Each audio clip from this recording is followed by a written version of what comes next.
Good afternoon, everybody. Thanks a lot for joining us today. Today's session, we're going to talk a little bit about the kind of journey to software-defined data center. In today's keynote, we talked a little bit about technology, and we talked about how technology enables change.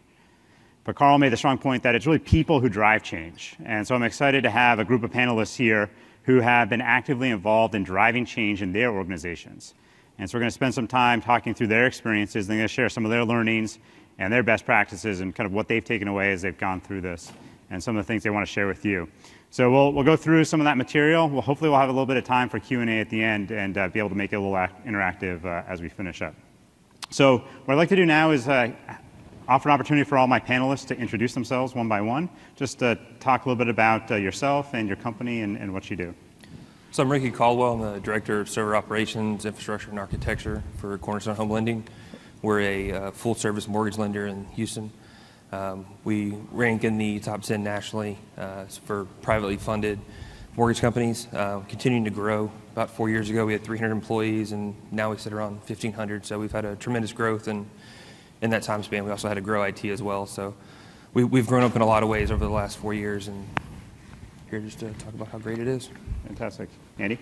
Hi, I'm Andy LaBelle. I'm the Technical Infrastructure Manager for ExoStar. We're based out of Herndon in Northern Virginia. I've been there for about 4 years. Our primary business is a SaaS and evolving PaaS solution. We support aerospace and defense, life science, basically high security companies. In my role, I'm the head alchemist. I do storage, compute,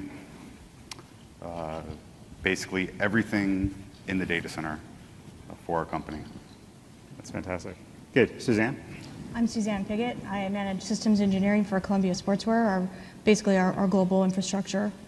My teams include virtualization, platform engineering, storage, backup recovery, iSeries and collaboration, and end-user computing. So I'm sensing a theme here of kind of people doing things across everything. Sonia? My name is Sanyo Suhaimi. I'm with VMware IT. I'm the IT Cloud Transformation Director at VMware IT. I'm mostly in charge what we call internally as a customer one. So that's essentially VMware on VMware. If you heard Pat's keynote this morning, he talked about extreme dogfooding, and he introduced our CIO, Tony Scott. So I work for Tony Scott in implementing VMware on VMware. I implemented the first private cloud with vCloud Director back in 2011, and then 2012 we did some automation and then doing disaster recovery. And then we went full steam ahead with SDDC last year, so we automate all of our dev test environments. Now it's fully virtualized, all automated with SDDC. So this year we are focusing on Virtual SAN and NSX and also vCloud Air and all the EUC products. So right now our position is cloud first, automate everything. So that's our motto in IT today. Excellent.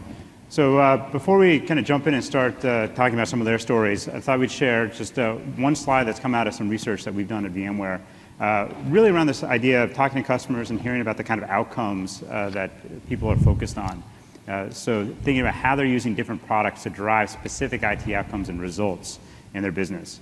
And we've seen kind of a common theme here. There's a starting point around data center virtualization, and then there's a set of additional outcomes that kind of build on top of that, including things around security and compliance, including things around on-demand infrastructure. And so I thought we'd use this kind of framework as a place to start, and actually start down at the bottom and talk a little bit about data center virtualization and maybe a little bit about some of your experiences. And maybe, Ricky, I'll start with Cornerstone and talk a little bit about, you first started down this path a few years ago. And maybe you can talk a little bit about kind of what you went through and some of the challenges you faced and some of the things that you learned. So we, like I said, as we've grown and we grew as an IT organization, we had to figure out how to scale the business. And a lot of what we did, in the beginning was we invested in our Microsoft EA. And of course they come in and tell you, hey, these are part of your EA terms. You get Hyper-V for free. That's wonderful, except for the clustering part, and that's not so wonderful. So we spent the better part of a year trying to prove out a Hyper-V environment that we found to be unsuccessful. Clustering wasn't where we wanted it to be. I spent the better part of a year saying, I'm sorry a lot, and it's not really a good thing to do. So we decided we could put two things in a data center, run them next to each other, do a comparison, find out what was successful for the business, and we found that going back to VMware for us made the most sense. It was stable. It was a proven product. It was on a platform that was known, and we didn't really have to worry about whether or not we were going to be up or down. I finally got to sleep at night, so there was a good trade-off there. So like I said, we just put two things together, let them kind of battle it out, and there was a proven winner with VMware. So to go back and do it again, no, we just would have stuck with VMware. What kind of outcomes did you get in terms of maybe hardware reduction costs or impacts in your service levels? Yeah, so we have a reduction now of about 60 to 70% in server cost because we were able to go from our physical to our virtuals. And the problem, like I said, once again, was clustering. So now we're actually in a virtual environment with a cluster. We are now able to use SRM to fail over to our DR site. So we have a lot of automated failover as well. So we're looking at vCloud Director to do cloud-based as our next step. But these are things that just weren't really the opportunity wasn't afforded to us with Microsoft. Got it. So it sounds like now you have a pretty solid kind of foundation. Absolutely. Right. And so, Andy, maybe you can talk a little bit about SLAs yourself. Sounds like that's been a kind of a focus area for you. Yeah, absolutely. Well, we have the traditional uptime SLAs, the availability SLAs, latency. We were having a lot of issues. We were running Zen by Citrix, and we were finding that things were breaking a lot. I don't know anybody's ever ran Zen, but there's a thing called dead beef that happens to a machine where it disappears, and effectively to fix one VM, you'd have to reboot the entire hypervisor. This was no fun to us. This was a firefighting. This disconnected us from the business and made us, just look like zombies coming into the office, waiting for more beatings. Probably 18 months later, finally, we showed all the Gartner charts, and just like Ricky, we said, let's just go with the best. Yes, they're more expensive, but let's just go with them. That was the best decision our company ever made. We now can grow and scale in a way that we never could think that we could before. Our density levels are, probably 30 to 40 VMs per host, and they're rather large hosts. But we've got thin provisioning. We've got a nice partner ecosystem. We have a flex pod, so we've got the UCS and the NetApp building blocks. We've got a concert with backups, agentless backups. We're not putting load on our VMs because customers typically pay for the CPUs that they ask for. So we don't want to charge them for CPU cycles on the backups.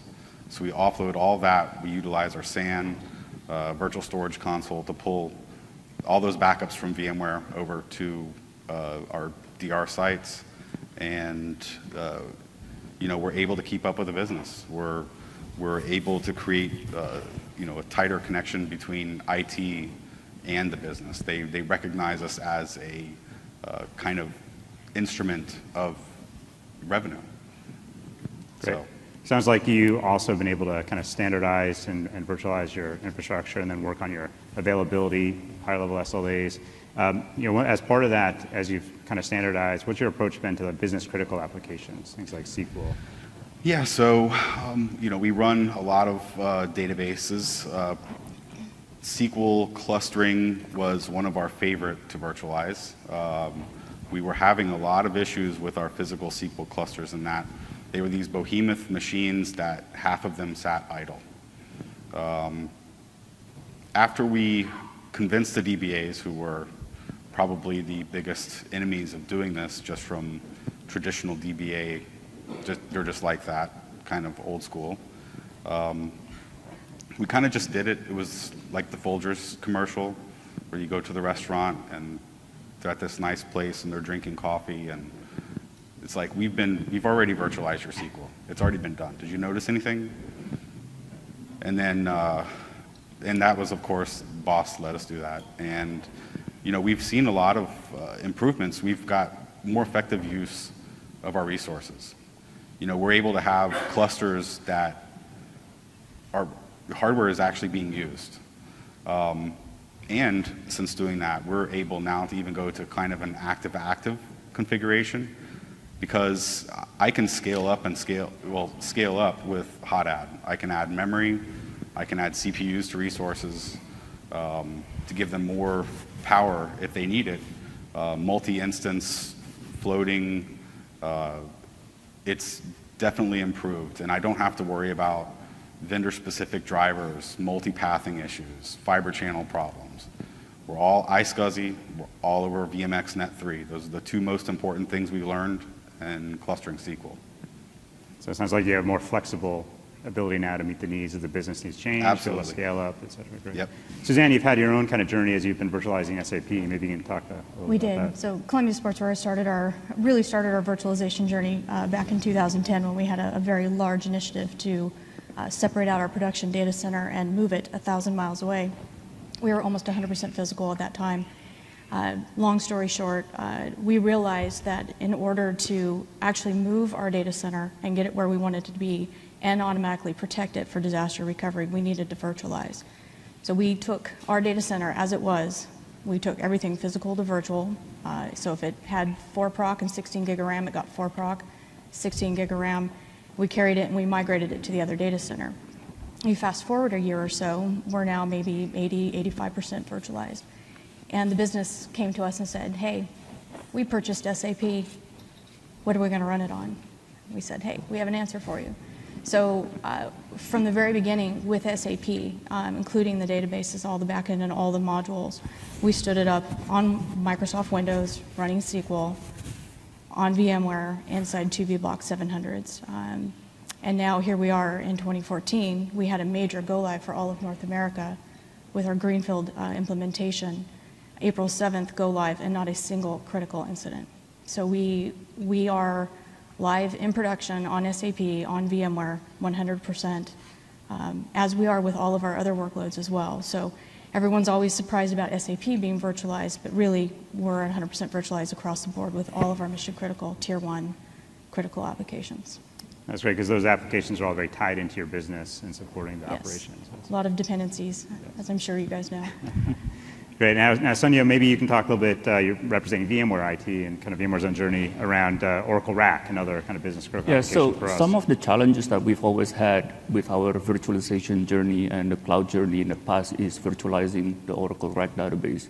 We've always had Oracle RAC virtualized in our dev test environment for the past 4 or 5 years since 2010. However, we were not able to do that in production because it was not supported by Oracle, and it was not supported by VMware. So we did not want to get into a situation where we would run into some database corruption in production, and we would call Oracle and say, oh, you are virtualized, we cannot support you, sorry, go figure it out. So it's like, that's risky. So last year, we worked very closely with VMware R&D, the vSphere R&D, and as well as our global support services, and as well as Oracle to get Oracle RAC database virtualized on vSphere. So we were able to do that. So by February of this year, earlier this year, we are now 100% virtualized in IP. No more physical running in our infrastructure today. So it's 100% virtual. So Oracle RAC was the last thing to go virtualized? Yeah, that was the last thing that we did. So we have a 5-node Oracle RAC and about 16 or 19 terabytes of data. So it really simplified our processes and automation. That's fantastic. And now the other thing we talked about was just as you've gone through that and virtualized up to 100% now, the impact on the cost in the infrastructure. You talked a little bit more about that. Yeah, so I mentioned that we started our journey with the private cloud in 2011. So by 2012, we actually had about 10,000 VMs already running in our private cloud. And we were able to realize 50% of our costs. So cost reductions within the first year when we got to 10,000 VMs. The following year, in 2013, we got up to 50,000 VMs and further reducing the cost another 50%. That's also the year that we also implemented SDDC, that we automated all of our dev test environments. So our dev test is now 100% automated using SDDC. This year, our target was to get to 90,000 VMs by the end of the year and further reducing the costs by 50%. However, as of like last month in July, we already hit 100,000 VMs. So we are way ahead of our target. And by the end of the year, I think we are expecting about 120, 130,000 VMs running in our private cloud. And by the way, our hands-on lab, the thousands or the tens of thousands of the VMs are running on our private cloud in our data center. That's fantastic. I mean, it shows, and like you said, the only way you can do that is through high levels of automation. That's feasible. Yeah. Great. So, shifting gears a little bit now. So we talked now kind of building that kind of solid foundation around virtualization. Andy, you talked a little bit about in your intro about being working with highly regulated industries where things like security and compliance are really critical to those businesses. Can you talk a little bit about kind of your kind of approach to that and how you think about that within your infrastructure? Sure. Yeah. So we have a lot of very large and very demanding customers in A&D. They have their groups of red teams and blue teams that they send upon our infrastructure to piece it apart and basically decide whether we're up to snuff. These guys are the ultimate in tinfoil hats. They are come up with some really wild ideas. We've been able to use transparent data encryption within SQL and within SQL clusters successfully. So we have the key that can be destroyed when a database goes away. The men in black come to take our drives. They don't need to do that anymore. We just destroy the key. And that's with a physical HSM, which can be virtualized. We've got a reduced surface area. We don't install all these backup agents and monitoring agents. There's not a lot of stuff that's on the host to look for CPU, memory, your basic Nagios type stuff, and backup agents. We've got a lot of reduced complexity. The way things are designed now, it's really vSphere is your entry point. You've got security, you've got roles-based access. We limit people on what they can do, where they can do, just about everything. And that's, I think, a giant check mark from a no one man has the keys to the kingdom. That's a very hot topic with our partners, is that they don't want one guy to go rogue and try to exfiltrate data. So host profiles also are a very good thing to maintain consistency throughout your infrastructure. You've got virtual air gapping with DVS. We can do spans and net flows in those DVSs and see traffic if we need to. We've got SAN and LUN management has become very simple. We are one of the NFS people in VMware land, and our life has definitely gotten easier in that we don't have to have that guy who sits off to the side and just does storage and storage management. And VMware, I think, is really serious about security. I think how they've responded over the years to issues that have arisen has been tremendous and makes us feel very comfortable with having them as our virtualization go-to. That's great. Yeah, a lot of themes that you talked about in there come up often around reducing complexity, trying to reduce the surface area, good division of roles and responsibilities and access. Right? That's great. Now, Ricky, you guys also an industry that's going to face auditors constantly, right? Yes. So maybe you can talk a little bit about kind of how you address that. So a couple of things is we did the same thing. We had to implement DVS, and our previous environment, obviously, was kind of wide open. We didn't have a lot of roles assigned. Basically, if you were in IT, you were an administrator, you had access to everything. The creation of the Consumer Financial Protection Bureau has completely changed the way that we do business. Being a private mortgage industry, we're not compliant with SOX. We don't have that audit yet. But PCI DSS and also our NPI. So that's what you'll hear a lot of is either NPI or NPPI. How do you guard it? Where do you keep it? Who has access to it? We're able to actually segment that off with DVS, put it on its own VLAN. We know who has access to that customer data. We know it's not going out over the wire. We know only certain people can see it. So when they come in, since this is a newly created board, they're almost tinfoil hat people too. They just come in with this list of unrealistic expectations, and you have to tell them, okay, really, if I did that, the server would stop functioning. I cannot do that. So there's some education there with a new board, but we're able to comply with that very easily. Usually now we give them overkill, so we give them 8 or 9 pages to read through, and they don't understand 70% of the content, so they just check the check the box, and we know we're okay. But at least inside for us, yeah, at least inside for us, we know the data's protected. We know who has access to it. We know where it's at. So DVS has been really helpful for us to be completely compliant. And in the event they actually get smart and start to audit a little bit better, then we still have the controls in place. Perfect. So yeah, so now we've kind of talked about that virtualized infrastructure. Now some concepts about how bringing security and compliance into that, particularly around the network. Now, let's change gears a little bit and talk a little bit about storage. Sonia, representing VMware again, talk a little bit about virtual SAN. That's obviously one of the investment areas for us and kind of what VMware IT is doing around that. Okay. So when we started our cloud journey, I mean, we tried to do storage as a service. It was really difficult. It was really complicated. So, and software-defined storage pretty much was non-existent a few years ago. So last year we started looking into virtual SAN, and we latched onto that quickly as soon as VMware has a product. And by earlier this year, in March, we did deploy virtual SAN in our production environment, in a View environment.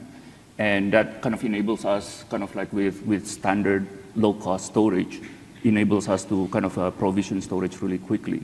And we are planning to expand to our View globally. We have 3 pods globally. We have a pod in Asia Pac in Bangalore. We have a pod for Americas in Santa Clara and a pod in EMEA in Cork, Ireland. But we have about 13,000 users, so we are planning to deploy virtual SAN for our View environment next year. And you're also looking at NSX as part of yeah, that. Yeah, NSX was another one that's kind of fairly new for us. Software-defined network, again, it was almost a non-existent a couple of years ago. So we did finally deploy NSX in our production environment into the same View environment in July. So we are now live with NSX in production.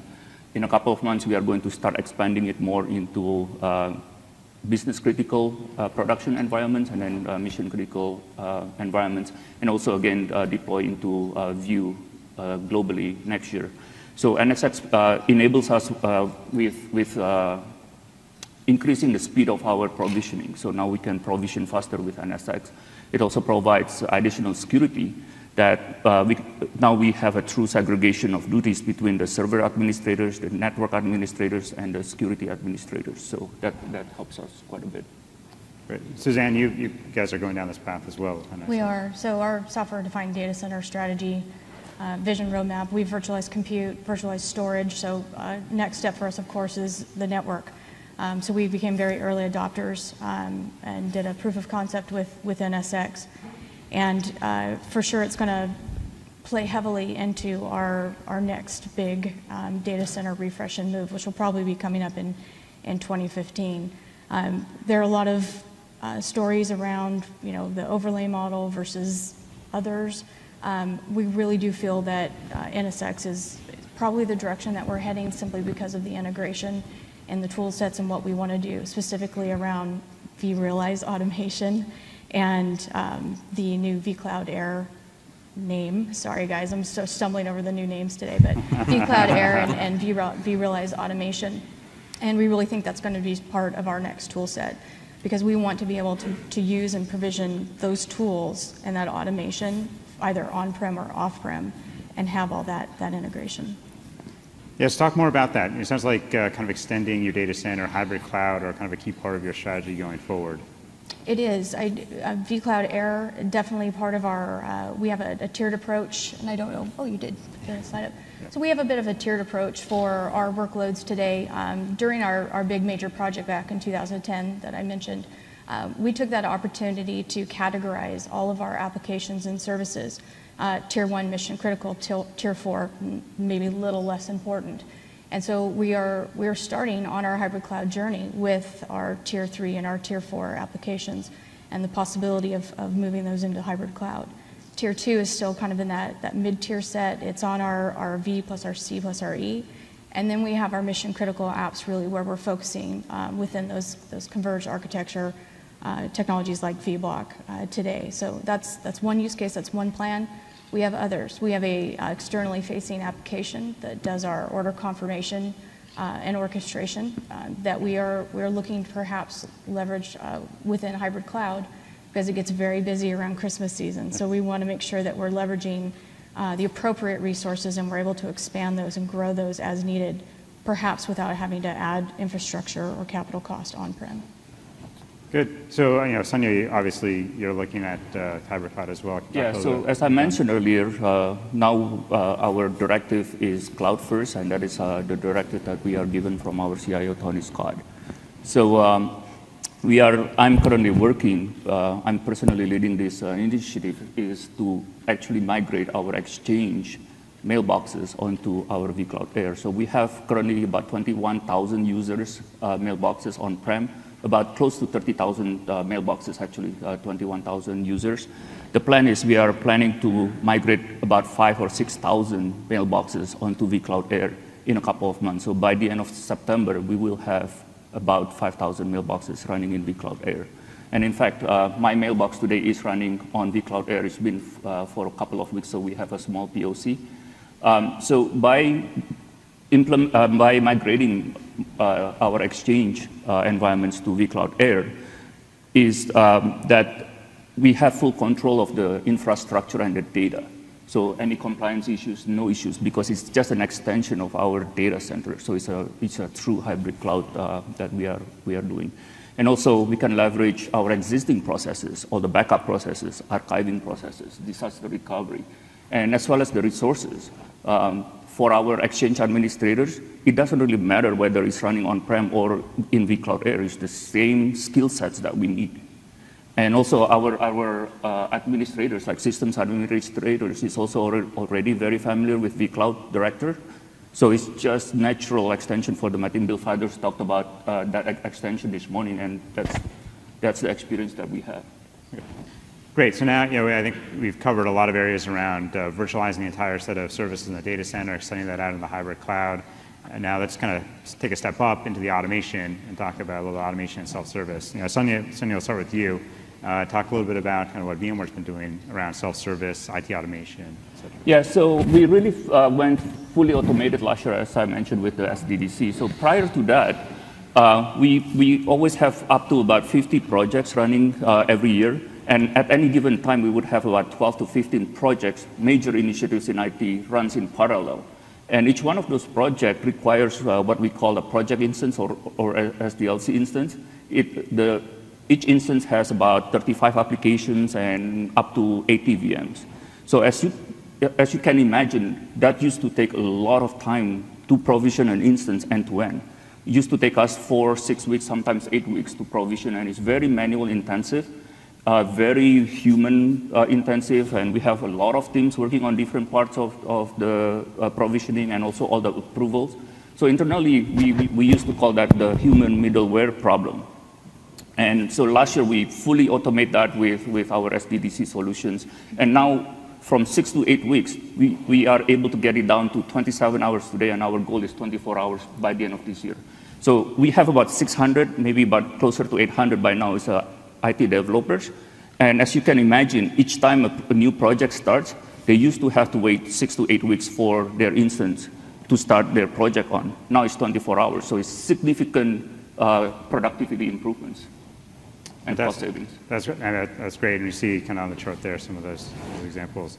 Suzanne, maybe you can offer a little bit of your perspective on this as well. Sure, so vRealize Automation or Cloud Automation Center, depending on what we're going to call it. We're definitely partnering with our business and specifically with some of our development teams to strive toward that more DevOps capability for them and provide them systems on demand or at the speed of thought and really remove IT out of the middle of that. So we're working toward service catalogs. We're working with app directors. So they're now going back to that order confirmation and orchestration for our e-commerce. We are now about to go into production with 100% provisioned through vRealize Automation with that particular product. And hopefully later we'll extend that off-premise, but today on-prem. But our ability now to carry that code and all those services that sit from that OS layer on top all the way through so that they're not click, click, next for every environment. So now we've got a little bit of code migrating through our environment. We've got golden images. We have an ability to act and respond very quickly to them, and they can spin it up on demand. And another benefit that we're realizing from that is because they now can spin up environments when they need them. I don't have to have sandbox dev, QA, staging, prod, training, and break fix. Perhaps now I have 2 or 3 of those, and when they need another QA environment, they spin it up, they do what they need to do, and they tear it down. So now I have reduced overhead on my infrastructure and the systems that I'm managing and patching and moving forward. And a lot of that has to do with vRealize automation. And again, the orchestration tools that come in there, App Director that lays inside of it. And then for us also, it will get down to those service catalogs. You need an app server? Here's an app server. Do you know where you want it? Do you want it off-prem, on-prem? You don't need to care. We're just going to go ahead and spin that system up where it makes the most sense. So you've gotten to a point where you offer better service now to those teams, and they have more control and self-service, but yet it's made your life easier also. Exactly. So you were speaking about growth, and in the last 4 or 5 years, we've had 700% growth. We average over 300 new systems. We average about 500 new systems every year. I think we've had 400 and some to date. My engineers are building VMs all day, every day. So we needed to kind of remove ourselves from that environment. My team is not growing, but the demand on the team is. So we need to become more efficient, and we're doing that through automation. Once you're cloud first, we went to a virtualized first strategy. Now we need to get into that. We're not going to do this. We're going to do it once, and we're going to do it right, and then we can repeat it where needed. And so we're removing that redundancy and that manual intervention out of it. Yep, and so building those service catalogs, that becomes really critical. Build those once and provide Yep, those. absolutely. Good. So now what I'd like to do is give you each a chance to just offer your final thoughts on kind of best practices that you've seen, and then we'll open it up for some Q&A. So I'll just start with Ricky, and then we'll kind of go down the line. Each just offer kind of 1 or 2 thoughts on kind of your lessons learned. Yeah, mine's pretty simple if you enjoy sleep, which is you test the product, test it to all its capabilities. Most vendors you deal with, or whether you're using a reseller or whoever else, they'll give you the keys to the kingdom, let you kick the tires, see exactly what features are offered. And I'm by far not the biggest salesman, but find a good reseller that you can work with, find a good partner inside VMware, tell them what your needs are. Really test the product, stress it, try to figure out at what point does it break, if it's going to break. Take that testing, make sure that you're confident that's testing those results. Compare it to another system. Doesn't matter what it is. Spend the time to actually do the due diligence as implementers to say, we've tried this technology, it did or didn't work. We've tried it, it was more expensive or less expensive, and then quantify the results. Sit down, whether you sit down with your C-level executives or your directors or whoever, sit down and when you say this works better than this, and they ask, how do you know that? Have an answer for them. Quantify, be able to quantify everything that you're telling them. Because if you're asking them to make an investment for $500,000, $1 million for your infrastructure, make sure that whenever you go in, you're armed with what you need, so you don't walk out of a meeting going, I really wish I'd have spent 30 more minutes trying to compare this product to something else. So biggest lesson learned for me is to actually just work with a good reseller, work with a good partner, test everything, quantify it. That way you can't go back a year later and then regret your decision and go, if I'd only tested a little bit more. Because if that was the case, then I would have spent the last year sleeping instead of worrying about Hyper-V clustering. So at least that's the advice from me, at least. So. Yeah, I definitely echo that statement, test in your lab. My big focus is on portability, right? VM portability. I'm trying to widgetize our business. I'm trying to turn everything into these agnostic data centers where VMs can fly back and forth regardless of location. I don't want to think about adding firewall rules and changing this VLAN or changing that VLAN. I want to think that this VM is actually an object that exists in our cloud universe, our private cloud universe. If you look at going there first, and that is definitely your goal, and you think every decision you make, if it doesn't lend to that result, then you need to think of a different way to do it. It's very easy to paint yourself into a corner with any technology. There's so many guides out there, so much help. Again, VMware guys, your resellers, they're very helpful. They often think bigger than we do. They are sales engineers. They are not the guys on the floor getting beat up by the business. Take all that with a grain of salt, but remember, think portability. think, NSX, that's our next step is NSX. Once we get there, we average 200 VLANs per data center. How nice would it be to get rid of all this and really just move things throughout the cloud? So. Just on that, vMotion over long distance. I can't say more about vVols. We've been waiting for that a long time. For me, I was at an offsite with some executives the other day, and one of those team building exercises we all love, and they're like, tell your name and give us your name and what do you do for Columbia Sportswear? I'm like, okay. And then I thought, really what I am is I am an internal service provider. That's what it comes down to. I provide access, availability, redundancy, disaster recovery, all of those things that service providers do. I just do it internally for Columbia Sportswear. And I have co-tenants, right? All of my business units, all my business applications. And so for me, the fact that we are so highly virtualized and we are extremely efficient at what we do, it makes me better, it makes me faster, and it makes me cheaper than, say, an AWS or another provider out there, and it prevents that black ops from happening. And everyone always asks, well, how do you know? How do you know that's not happening? Because my business is coming to me first and saying, hey, I know you can do this for me. And I'm saying, yes, I can. How about we talk about doing this? Or have you thought about running this in the cloud? And to that extent, talk about hybrid cloud service or vCloud Air, an enterprise class cloud, right? So not a consumer-based cloud like AWS, which is great. Don't get me wrong, it has its purpose in life. But I need to extend my data center, I need to extend I need to extend the skill that my team has, and I'm able to do that with vSphere and vRealize Automation and vCloud Air and all those things. It's a very powerful statement to be able to say yes and be a partner to the business. Yeah. So the one thing that we learned is you cannot just focus on the technology or the IT aspects of it.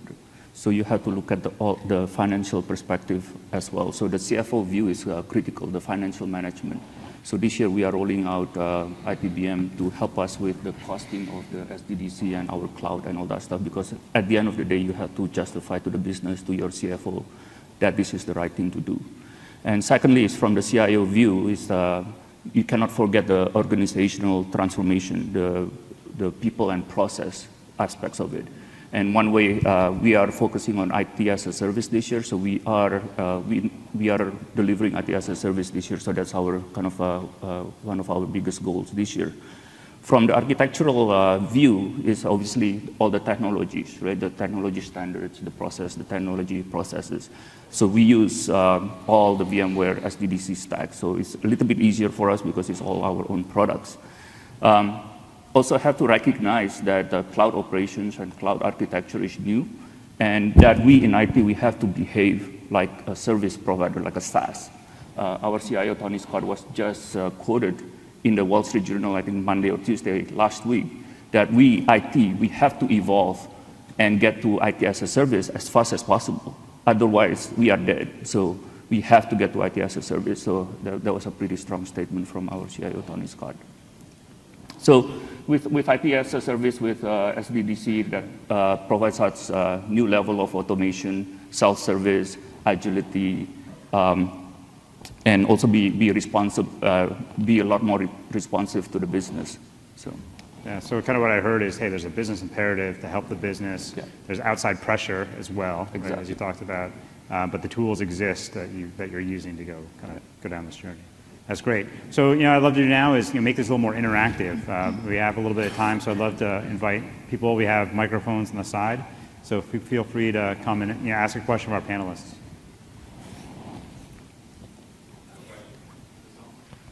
No. All right. First one to I can talk really loud. Is it? All right, now it's on. I'm wondering how you guys handle chargeback and showback. Like, how are you keeping track of the costs to your business, and how are you showing that? Are you doing like a shame back type system where you're just showing the business how much they're costing, or are you actually charging them, or are you and how do you set up those models? Did you get outside help to come in? Because what we're dealing with internally is, yeah, we got the IT people, we got the accounting people, but really we need somebody that understands both. Yeah, I can start with that. Yeah. So, yeah, we are challenged quite a bit with the chargebacks. I mean, honestly, frankly, I mean, that was one of our biggest challenges. That's why I mentioned that the financial aspect is really, really important. We have been doing showback, and we are still doing showback, but we are hoping to eventually get to chargeback. We are using ITBM, so we are just rolling it out in the last couple of months. Again, you have to work very closely with your financial analyst. I'm sure you have a financial analyst that's assigned to your IT teams. So work with them. So make sure that you look at all the costs, the VM, the hardware, per VM cost, and all that stuff is really, really important and key. Yeah. We started small. We started purely within infrastructure. So what it costs to run a VM versus what it costs to basically acquire it.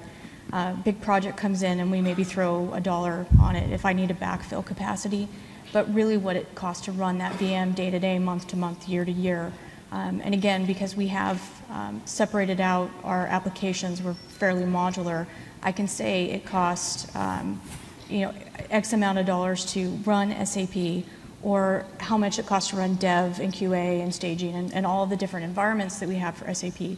Culturally, Columbia does not do chargeback, but we are currently working on shocking everybody with showback, and really that's what it is. Or I've heard it recently called shameback, which I actually like.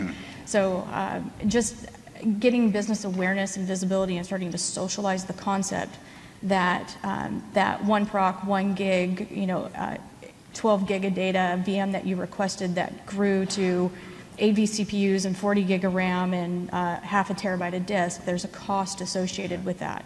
And now that we're able to show that back to the business, and again, show the value that IT is providing by doing that with a product like vRealize Business, I think is what it's called. I think it is, yeah. ITVM. Yeah, so we're basically in negotiations right now, VMware, if you're listening.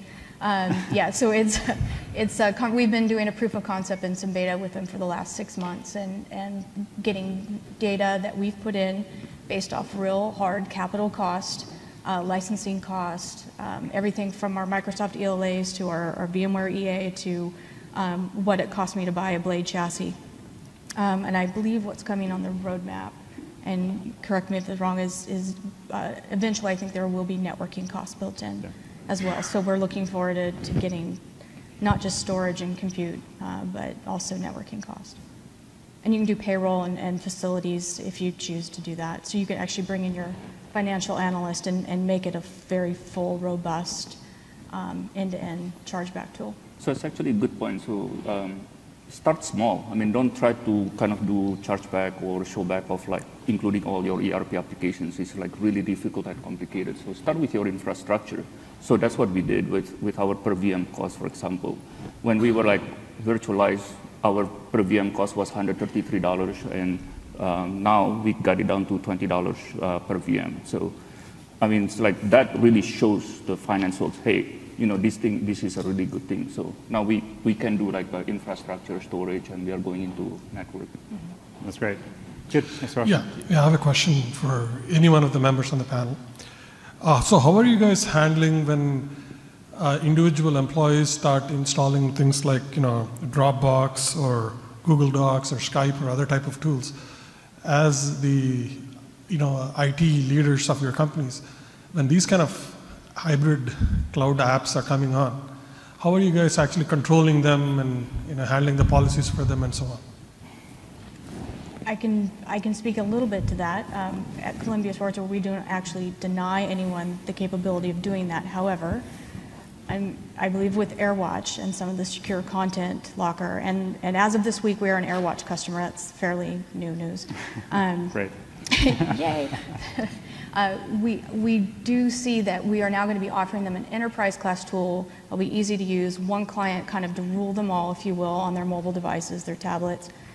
So we see when the question comes up, hey, how do I move large files, rather than us saying, well, we don't necessarily have an enterprise class tool to do that, so they go use Google Drive or a Dropbox type product. Now we're going to be able to offer them one. And so it's not necessarily that we're going to deny them access to the others, but we're going to encourage corporate data going through a corporate tool. Yeah, I can add to that as well. So unfortunately at VMware, we couldn't say no to our users. So we allow all those cloud storage, like Dropbox, Google Drive, anything. I think somebody's probably running within VMware.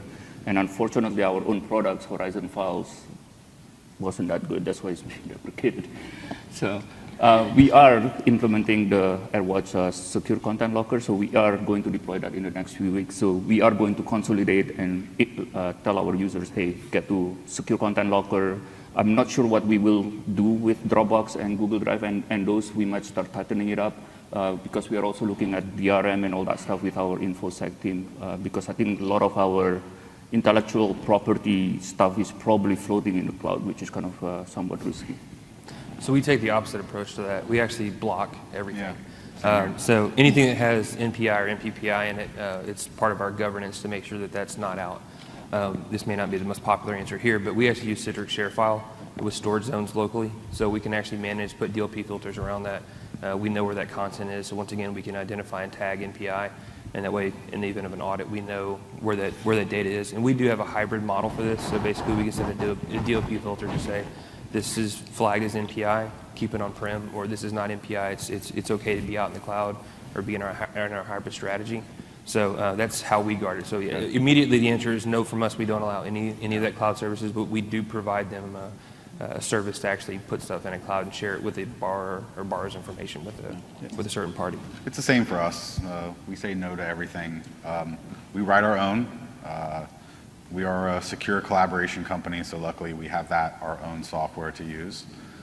We've been looking at third-party vendors for the really big stuff, like Aspera, who IBM just picked up a few months ago. That's the CDN for Netflix. They have a lot of security built in. But yeah, pretty much not on any of the public stuff. There's just too much risk in our business. Good. Any other questions? This one here. No. Sorry. Oh, over there. Perfect. Anybody for the panel? Suzanne kind of touched on it. When you guys migrated P to V, you went like for like. So what did you do to remediate that after? Because you're not really buying nothing if you're just going to give them 4 procs, and you had 4 procs. Right. Yeah. If you've ever run capacity IQ reports, it's a little scary. I think the first time we ran it, we came up with an 80-page report that showed that we had, I think 90% of our VMs were over-provisioned. So a lot of those VMs are now gone through attrition. And as we build or we refresh or bring in new applications into the environment, we really just now say, it's very common for someone in the business to come and say, I need 8 procs and 32 gig of RAM. We say, let's see your requirements. And we'll go ahead and build to those requirements.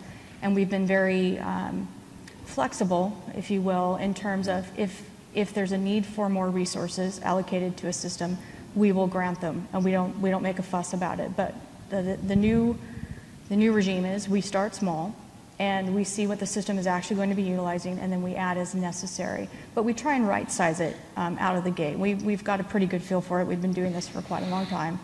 We know what your web app's going to do or what your database might do. And so we've tended over time, and that's been in the last 4 years, to start right-sizing those systems as we either bring them in or refresh them. And we have recouped some excess resources that are out there, but similar, we're thin provisioned. We are not over-allocated. We are not constrained. So we typically allow those systems that need a little bit more resources to have them. But for sure, if you can run a tool out there in your environment, and it's not called CapIQ anymore, it's part of vRealize operations, then you will, you'll definitely see where you're over-provisioned, and then have a conversation with your business and say, hey, we'd like to maybe take you from 32 down to 16 because you're maxing out at 8. Right? So we actually implemented vSOM, vSphere Operations Management. So now we can actually take a look at a real-time dashboard. And of course, developers want the biggest, hugest system we can. And we had a perfect example of this where we had a developer tell us they needed to take up the full allocation that we had on a blade. So they wanted, basically 512 gigs of RAM. And we thought, gee, that sounds like a bad idea. And so we went ahead and provisioned the machine for him. We let the report run for 90 days. And we took the report and said, you're using less than 1% of the memory. We're going to take some of it back now So if you don't mind, and since then, they've come to us and they've been able to go back and we can look at, overcapacity. We would look at where we're over-provisioned. So like I said, operations management has been really beneficial to us. Yeah, and that's where Showback comes in really handy Yeah. as well. One of your developers comes to you and says, I want the biggest, baddest VM ever with 512 gig of RAM. Then you just run a report. And then you're able to show them what that's actually costing to run, and I'll bet you $10 they come back with a better option for you. Yeah, yeah. We use VCOPS also extensively. I think when we first P2V'd everything, we were, I don't know, it was like 99% waste. I mean, it was crazy. Yeah. So like, it's not right. Let's let it run a little bit longer. And after that 3 months, I think it was like 94%. So then the next 3 months, which is the hardest part, is going to the business and saying, I need to take stuff away. And someone saying, well, I need this new VM. And I said, well, I'll be glad to give you that when you give me this back. Because one thing we do when we do our deployments is we do start very minimal with everything. You go into your VM settings and you enable hot add. You tell them it's very easy to add resources online. If you are wasting resources and I need to reclaim them, I'm going to have to turn that virtual machine off because you can't take away online. So with that, I think people have got the culture. Once they realize you can have 4 gigs and 2 CPUs, and hey, I'm running this workload and I'm seeing this plateau in VCOPS, I can increase CPUs. Those guys that want 32 CPUs and all this memory just for that one little workload that does this, we try to get these people in culture to say, if your job takes 1 minute to run, is it affecting other jobs, right? Can you stretch those jobs out? It's like a Prius gets to work the same way that your Porsche does. You're just being more efficient. What's 1 more minute to run a job if you can reduce all your resources by half? And it's a little bit of politics, but it can be done. And with the tools, they give some very compelling reports where people will look at them and there's red, yellow, and green. It is very apparent. Good. Maybe we'll take one last question and then we'll close. And similar questions I have for that, because we don't have a chargeback system yet. That do you resize those VMs machine? Because some apps, it really demands during certain time of the day, but at night, they're not very active, and versus the other apps. So do you resize those VMs? And for the chargeback, do you factor in the support costs as well, or just infrastructure?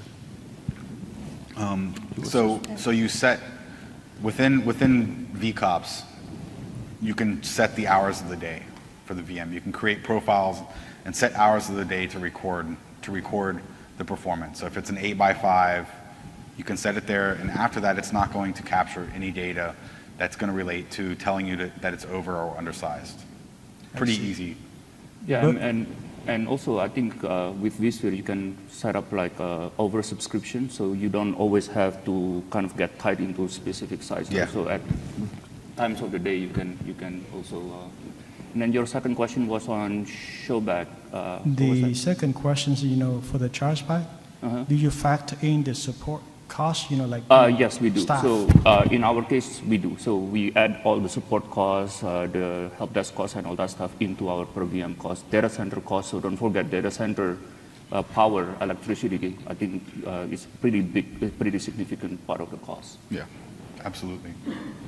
All right. Well, very good. I just want to say thank you again to our panelists for taking the time and for sharing their stories with us, and thank you all for coming today.